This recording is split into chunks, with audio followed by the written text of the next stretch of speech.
This is Moonlight Mystic, and I'd like to welcome you to the place and space of the human heart. And in this channel, we are exploring the origins of what we call the system.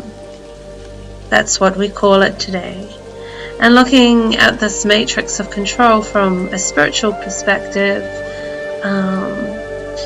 we find that the greatest challenges that we face today in the world are not the problems of the world. It is our condition, our human condition. The world is in a state of problems because it's full of people, and people are not connected to their spirit.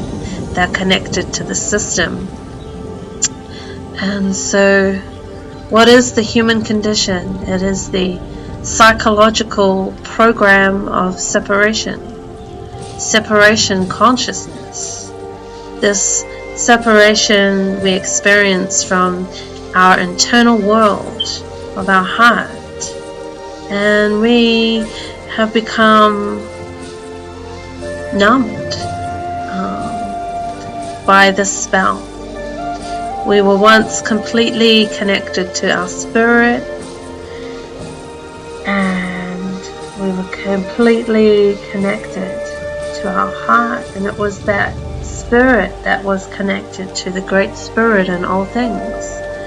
We give this connection all kinds of different names. We give this connection all kinds of different meanings through all different cultures and peoples, but ultimately it is the sacred connection.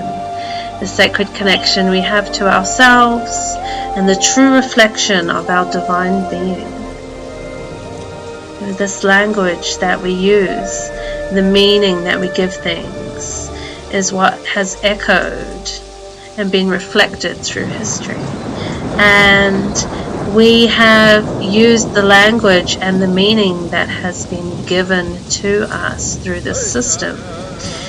We have not used the language and the meaning that we have been given by the universe. This echo and reflection of complete love and acceptance. And so this channel is about this separation that we have experienced from ourselves through the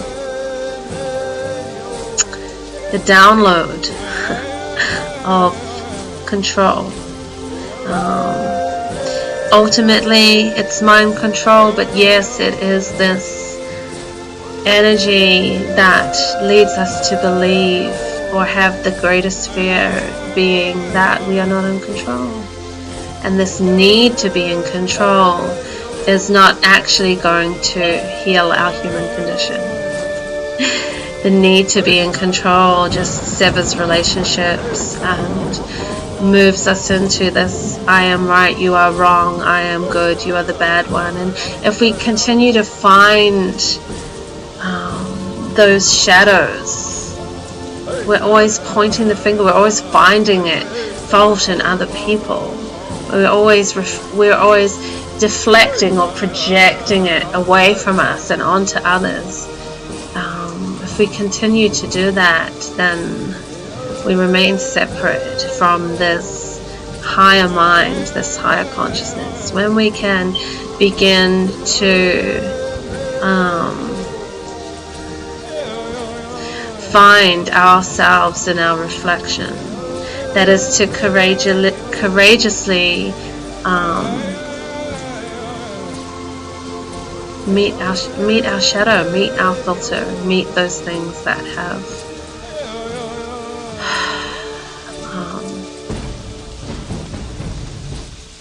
have caused the wound.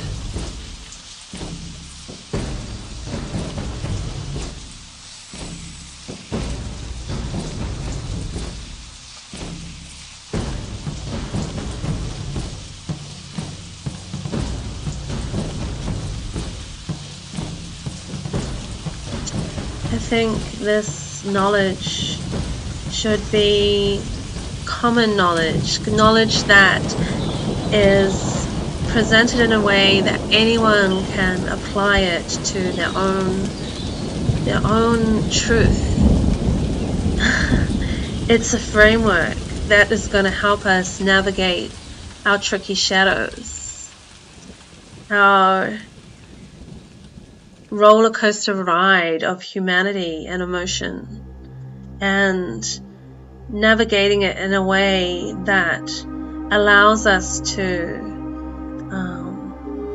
befriend our emotions, for them to be our guidance system, and to lead us into that part of us that has been lost, that lost self.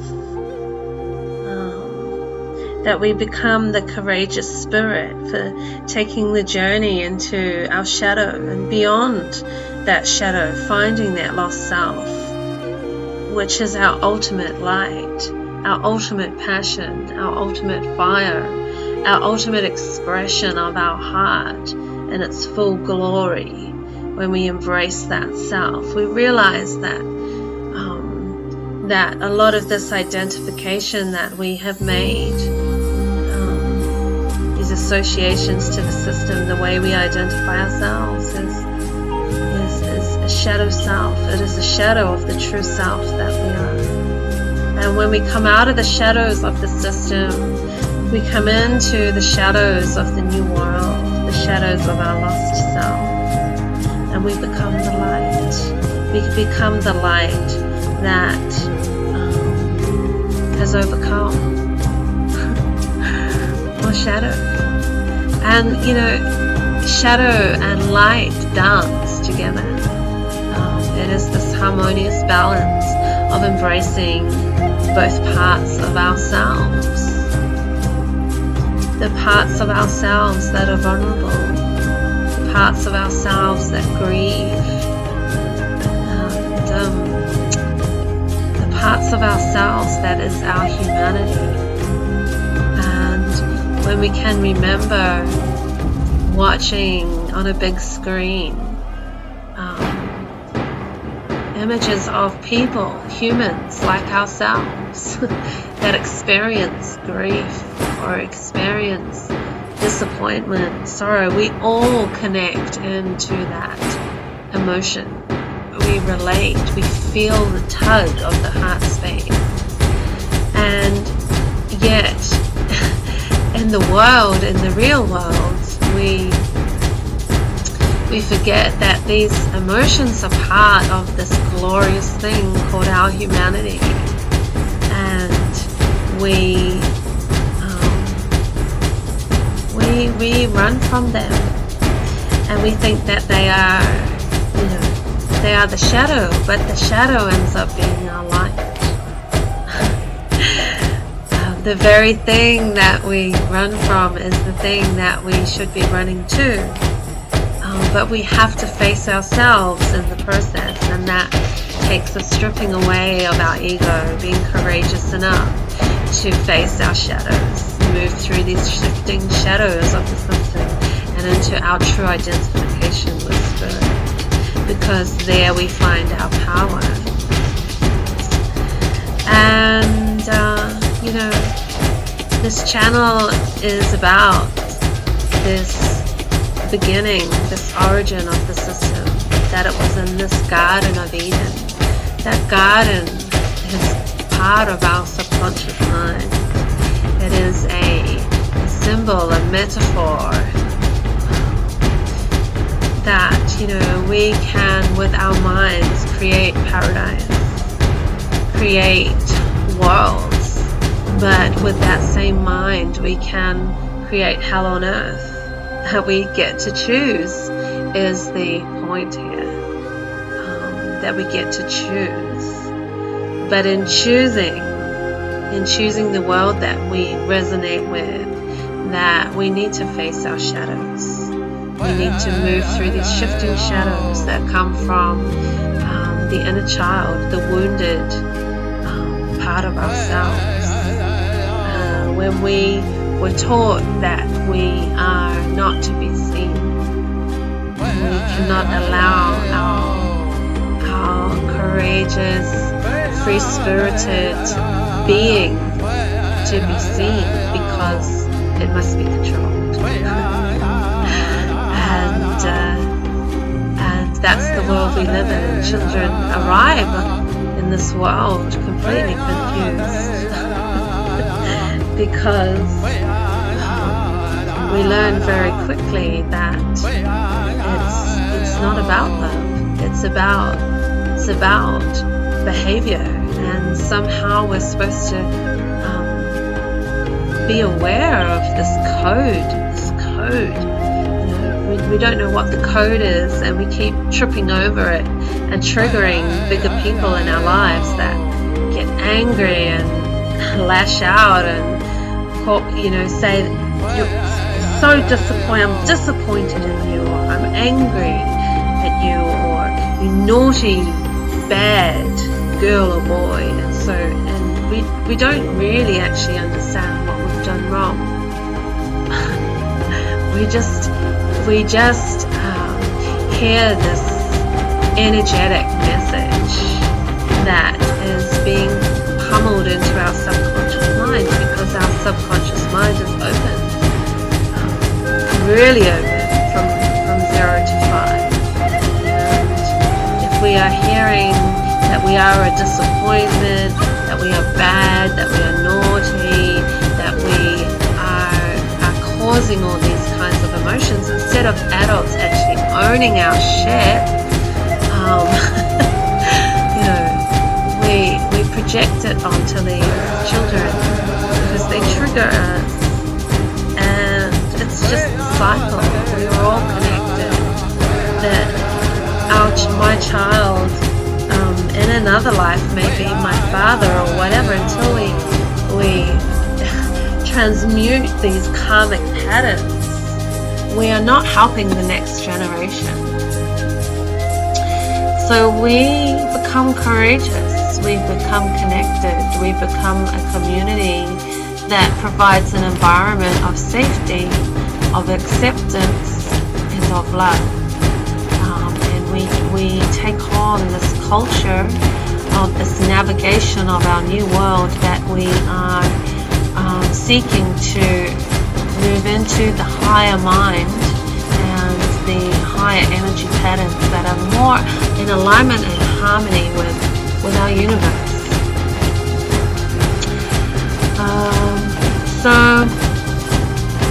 Yes. I always have intentions about what something will be, but I never have control. And oftentimes I open my mouth and I think I'm going to say ends up being something completely different. And the more I let go of this thing called control, the more I come into connection and into my center and into more control over myself, over my energy, and over my consciousness. You see, that's the thing, that's the catch-22, is that the system has us running around like headless chooks, consuming this fear, this need to be in control, this fear that we're not in control, to control everything, to control people, to control life, and we do so to a point until we get this rude awakening that alerts us to the fact that actually you're not in control. Life is in control. Life is happening all the time. And, that actually, it's not about being in control at all. This very thing of needing to be in control, is to say, it is the other, it is the other, it is the other. It is outside of myself. It is something that is a threat to myself, when it is not the other. It is yourself. It is yourself. It is yourself being reflected back to you. so that at some point you can recognize yourself, your filter, and transcend and transmute that energy so that it can be put behind you so you can see. And I'll go more into that process, but it is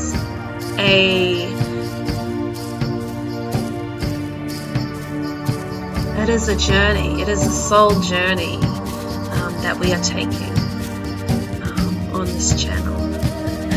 This is something deeper than most YouTube channels, and I make it that way intentionally so that you can find authentic, true connection to your spirit, to your soul, and begin to come out of the shadows of the system and into that awareness of that tree of life within us, the kingdom of God within us, that divine being within us. And we only don't see the divine in one another because we have taken on these projections from the system. These projections of the system of control, not only controlling the external world or as we perceive it, but also, more importantly, controlling our consciousness and our energy through this work of control. Control is through shaming us for our emotions, blaming us, shaming us, and then projecting negative associations and identifications upon the individual. Now that in a way is what happens when we are children and we are growing and learning, is that we are experiencing, unfortunately, everyone to greater or lesser degrees, but at any rate, we are experiencing these projections that are coming from the system. And even though, yes, they come from our parents and our teachers and our significant big people in our lives, they ultimately come from the system, because those influences in our lives, whatever role they have to play, they are just projecting what has been projected upon them. So at some point, we have to stand up and say, I am willing to break the cycle. I am willing to break that curse and begin to do the work to bring about the blessing. You see, I think it's so interesting that we've made it so easy for ourselves. Well, the system has made it so easy for us, but it's not supposed to be easy. We are supposed to be courageous light beings, and we're moving into that in 2020. We're moving into more awareness of who we truly are. But where was I going? The blessing. Yeah, and so we throw around this thing like, Lord bless so-and-so, and Lord God do this, bless. And we think that because we're saying the words, we are blessing. But the spiritual principle that is trying to be communicated through all our filters is that blessing is a energy, and we access that ability to bless when we recognize that we do not have enemies, we just have reflections of ourselves. And so we can truly bless our enemies, for in doing so we are blessing ourselves. when we realize, we look out and we see, whoa, there is this interconnected web of life force energy. What we are turning up as, what we are sowing into that energy field is coming back to us. And we actually have power. This is the power from within, the power to sow and to reap. It's the power to ask, and you shall receive. That we begin to move more into living from our intuition and our center and our spirit. And then as we do more and more of that, more of owning our truth and owning our center and owning our boundaries and owning our truth of our energy, the true energy that we were created to be on this earth, that we were born for. Does that make sense? So this true creative energy that we are, But the system has, I would say, has polluted that energy, like the system has polluted the earth. It's the same principle. But we need to recognize on a collective level now that we have the power within us. The power meaning that we have the ability to be the master of our emotions, to be the master of our consciousness, and to be the master of our energy. That when we learn the framework, the navigation, when we learn how it works energetically, this emotional underworld that is operating all the time, when we are able to master that, then yes, we become masters of the universe, because we are we are the universe. We are our atoms, our cells, everything on an energetic level is connected to the stars, to the planets, to the cycles, to the seasons, to the birds, to everything of Mother Earth, Father Sky. We are the byproduct of that connection. We are man made in the image of God. We're not made in the image of the system, and that's why we are sick and tired and broken and separate and isolated and lost and in pain, because we believe that our image, who we are, is found in this world and in this system, and it is not. It is found within us. And within our connection to one another and to the energetic field that connects us all together.